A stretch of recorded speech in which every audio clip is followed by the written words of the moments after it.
Verrier Majuscule, spécialiste de fourniture aux entreprises et éducation et loisirs depuis plus de 100 ans, vous présente le Petit Vendée Globe.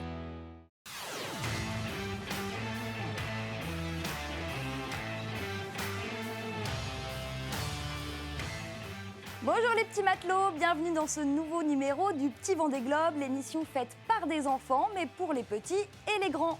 Chaque semaine, nos équipes de petits reporters interviewent un skipper qui partira sur le prochain Vendée Globe. Comment ils se lavent? Est-ce qu'ils ont peur? Combien d'heures ils dorment chaque jour? Si vous nous suivez chaque semaine, vous serez vous aussi incollables sur ce que vivent les skippers pendant cette course incroyable. Cette semaine, derrière les micros, on a qui? On a Robin, on a Lina, Alice, Lucas, Martin et Elia. Ils ont travaillé leurs questions, ils attendent avec impatience leur skipper. Un skipper que je vais essayer de vous faire deviner. Alors, qui on va recevoir tout de suite? Il met son projet au service de l'environnement en sensibilisant les enfants à la protection de l'eau. En 2020, il prenait le départ de son premier Vendée Globe en compagnie de Flaggy, le flocon du Mont Blanc. Il a les cheveux couleur de feu. Il s'agit de... Benjamin Dutreux. Benjamin Dutreux. On l'appelle tout de suite. Benjamin. Bonjour, ça va? Et on check tous Benjamin. Oh là là, c'est forme trop cool. Yes. On voit que tu as l'habitude des enfants, Benjamin. Eh ouais. Ouais, tu as l'habitude de discuter avec les enfants. Alors, on va... Et tu vois, ceux-là, ils sont très mignons, curieux. J'ai l'impression. Ils vont te poser plein de questions Super sage aussi. sur un thème tout trouvé pour toi. Ok. On va regarder un magnéto, justement, sur le thème qu'on va aborder tout de suite après avec nos petits reporters et Benjamin. Les océans, mes petits reporters, vous le savez peut-être, recouvrent 70% de la surface du globe. Et comme nos skippers font le tour du globe, eh bien ils sont les premiers témoins malheureux de la pollution marine. De la petite pollution plastique aux gros objets flottants non identifiés. C'est hallucinant. Des poches plastiques, des morceaux de filet, des morceaux de bouée, ça tape contre la coque. Hier, ça tapait contre le foil. Je me suis dit, j'avais tout pété. Ils mettent en lumière la fragilité de nos océans face au réchauffement climatique en observant directement ses conséquences. Je vois que l'océan change depuis 10 ans. Il y a plus de pollution, l'acidification s'est amplifiée. Il y a aussi beaucoup moins de poissons dans l'eau. Tout ça est dû à l'impact de l'homme notamment. Si on continue comme ça, on sait que dans 30 ans, il n'y aura plus que des méduses et du plastique dans l'eau. Heureusement, en faisant le tour du monde, nos marins ne vont pas croiser que des poubelles. Ils vont même avoir la chance de faire de merveilleuses rencontres. À l'image de Damien Seguin lors du dernier Vendée Globe. Ah, c'est vraiment une chance incroyable. Une chance incroyable. Des albatros, des poissons volants, des dauphins, des baleines. Pendant 3 mois, ils ne croiseront aucun autre être humain, mais les plus chanceux partageront quelques minutes avec une faune sauvage extraordinaire. Les skippers participent également à leur manière à la protection des océans. Comment ? Eh bien, ils vont larguer des bouées météo à des endroits stratégiques afin de récolter des informations précieuses pour les chercheurs pour mieux comprendre l'évolution de nos océans. On va lui souhaiter bon voyage à cette bouée météo. Elle puisse nous récolter un maximum de données. Vous l'avez compris, tous nos skippers sont des amoureux de notre belle planète bleue. Mais s'il en est un qui se bat pour la préserver et sensibiliser tous ceux qui l'entourent, c'est bien notre invité du jour. Ouais, tu me dis que chacun peut faire des petits gestes du quotidien pour préserver l'eau et préserver nos océans. Ah, mais c'est une super nouvelle, ça. Allez, à vous la terre. T'étais rasé de près, hein? Ouais, t'as vu? Ouais, dis donc, t'étais Ça fait va beau. être le début de course. Bon, alors t'as compris de quoi on allait parler évidemment aujourd'hui. On Tout va à parler fait. environnement, protection des océans. Et tout de suite, Lucas. Qu'est-ce qu'il y a, Elia? La Water Family, elle était passée à mon école et du coup, j'ai eu des cahiers sur... Le carnet Terre-Océan? Celui de la Water Family. Alors justement, qu'est-ce que c'est que la Water Family? Eh ben, la Water Family, c'est... mais ça, c'était une de mes questions. Ah, bah t'as piqué la je t'ai question. volé Ah, t'as ta vu, elle pique les question, questions Elia. tout le temps. Vas-y, repose-la du coup. C'est quoi la Water Family, ton sponsor? C'est ce que c'est.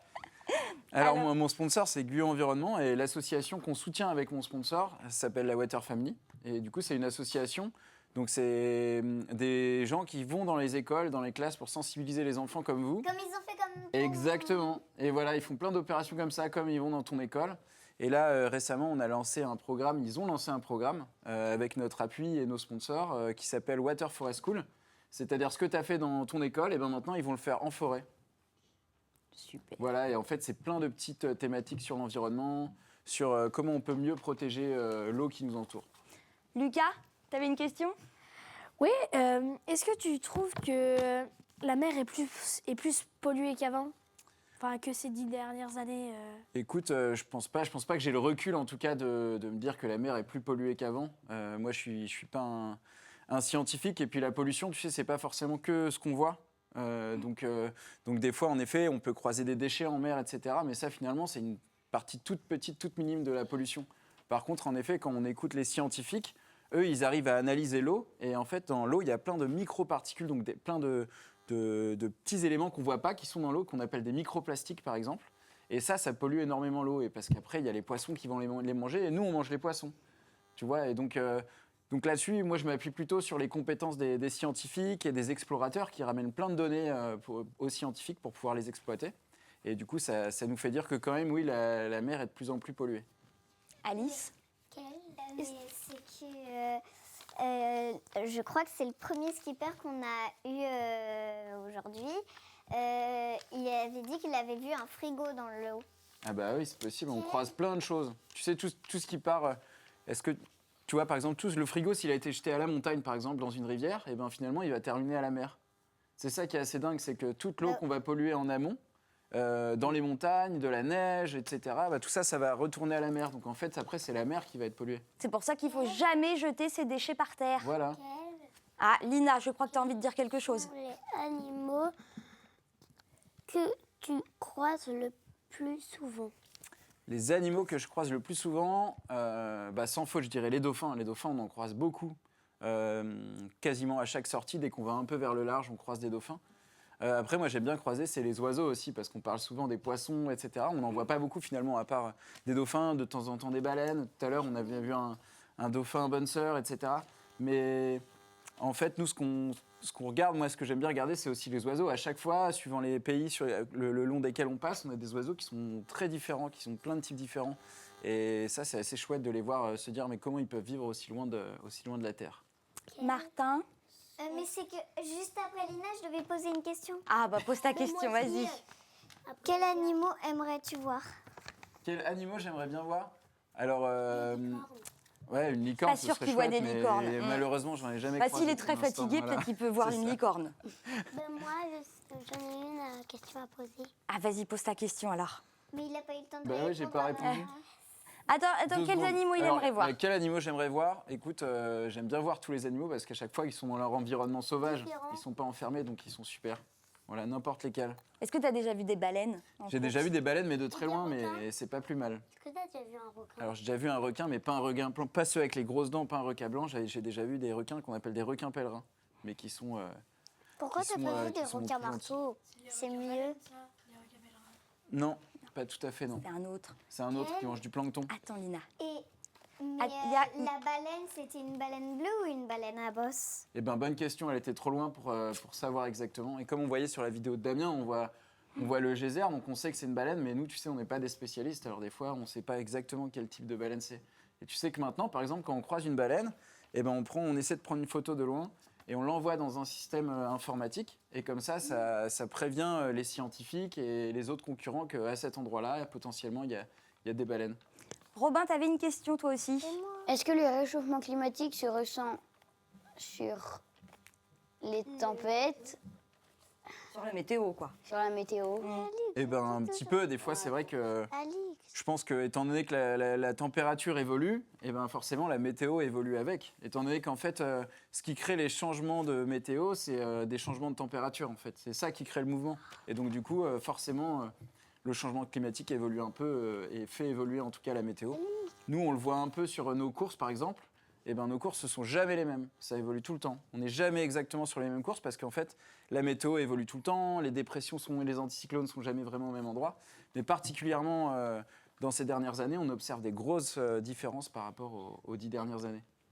Martin, c'est ton tour, vas-y. Il y a des animaux qui te font peur. Est-ce qu'il y a des animaux qui me font peur? J'ai de la chance déjà, je suis sur mon bateau.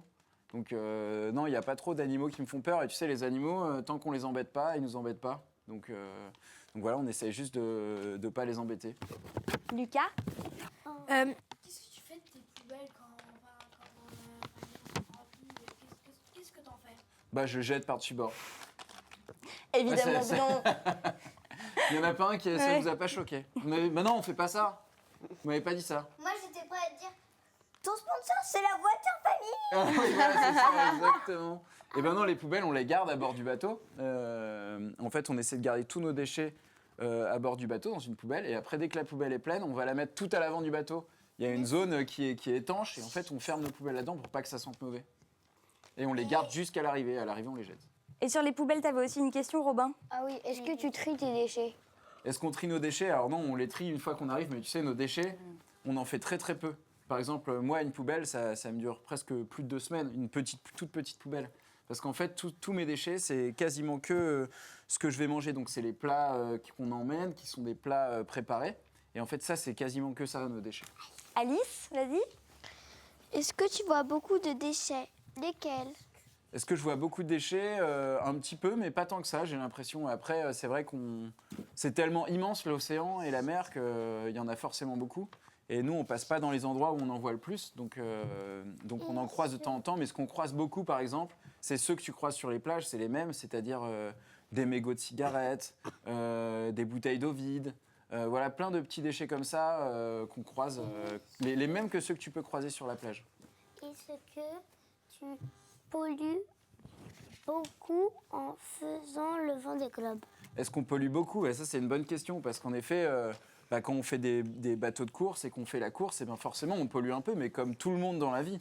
C'est-à-dire que chaque être humain, sauf si tu vis tout seul dans une forêt, pollue. Et donc, l'objectif, c'est de limiter au maximum notre pollution par tous les petits gestes qu'on va faire au quotidien. Mais nous, forcément, avec notre bateau de course, on n'est pas neutre. Et c'est pour ça, d'ailleurs, que je trouve que c'est important que chaque marin aille sur une thématique qui est la sienne. Nous, c'était plutôt l'environnement. Damien Seguin, ça va être le handicap. Oui. Il y a plein de thématiques comme ça, comme Samantha Davis aussi. Et oui. Il y a des handicapés qui ont fait le... Et oui, et ils sont à égalité avec nous. Avec une seule main, tu te rends compte? On en parlera certainement aussi lors d'une prochaine émission. Et c'est déjà la fin de cette émission en compagnie de Benjamin Dutreux. J'espère que vous avez appris plein de choses. La semaine prochaine, on se retrouve avec un nouveau skipper. Et cette fois-ci, on parlera santé, petits bobos, voire gros bobos qui peuvent arriver pendant une course au large. À la semaine prochaine.